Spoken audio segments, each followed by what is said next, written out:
Nah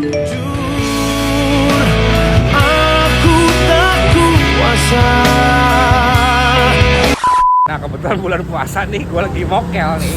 Jam 2 aja udah habis nih. Negara Ciledug sekarang ini salah satu mie ayam yang cukup legend di negara Ciledug. Berangnya dari Donat Beta. Namanya mie ayam Mas Yud. Dari 2014 harus cobain.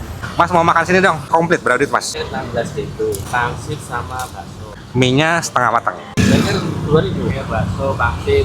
Berapa duit Mas? 14.000. Seperti biasa kalau makan mie itu mesti diendus dulu. Minyak ayamnya tuh berasa banget sih. Gara-gara udah penghabisan jadi bakso jadi 3, sebenarnya bakso 2. Ceker Dino. Banyak yang rekomendasi gue suruh kesini nih. Di awal gue udah campur dengan saus dengan sambal kecapnya. Mie ayam Mas Yud. Lokasinya di Jalan Nordopro Aminoto sebelum kita 2. Kita jam 6 pagi sampai jam 5 sore. Hari Jumat libur. Pada tahun berapa nih Mas? 2014. Kalau mie yang biasa 13 pakai pangsit, untuk komplit 16 pakai ceker 18. Untuk warga negara Ciledug silakan